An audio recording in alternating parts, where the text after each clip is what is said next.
June 6, 1944. Thousands of Allied ships crossed the English Channel. Every soldier believed they were sailing toward victory. But history was about to take a very different course. Inside the Allied headquarters, every map, every forecast, and every order pointed to one objective: liberate Europe. The largest invasion in history had begun.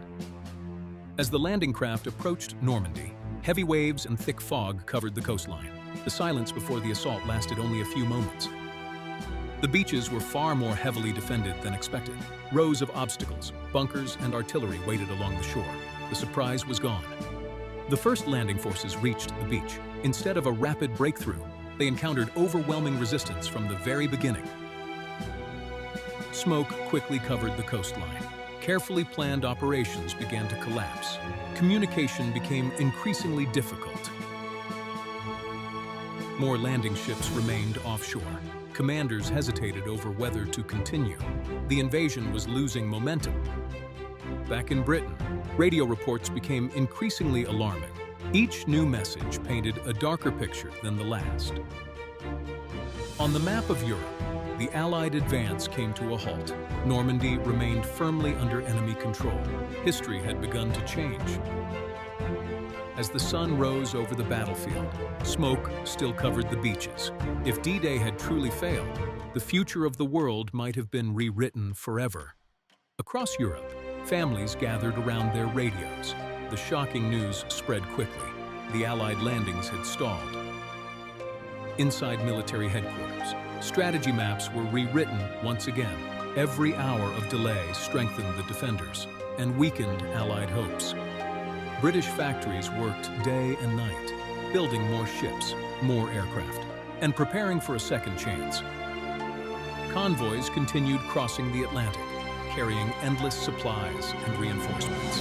But every journey consumed precious time. Military planners searched for another opportunity, yet every possible landing date appeared even more dangerous than the last.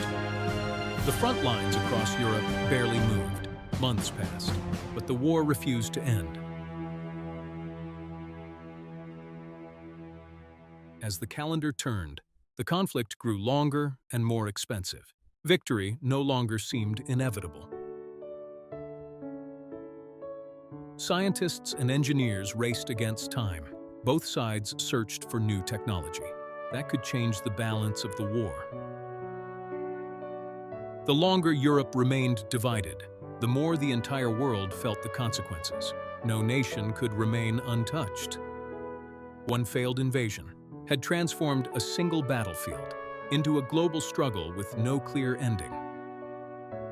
Europe remained locked in a brutal stalemate. Every passing month made another invasion even more difficult. Massive shipyards expanded production. Thousands of new landing craft were built for a battle that had yet to come. Pilots trained without pause, preparing for another assault, while no one knew when that day would arrive. Intelligence teams examined every photograph, every weather report, and every detail, searching for a better plan. Summer became winter, and winter became spring. Time itself had become the Allies' greatest enemy. Across Europe, factories, railways, and supply lines kept the war alive on an unimaginable scale. One failed landing created countless alternate futures, changing the course of history far beyond the battlefield. The modern world could have looked completely different, with different borders, different alliances, and a different balance of power. History is often remembered as a series of great victories, but sometimes everything depends on a single day.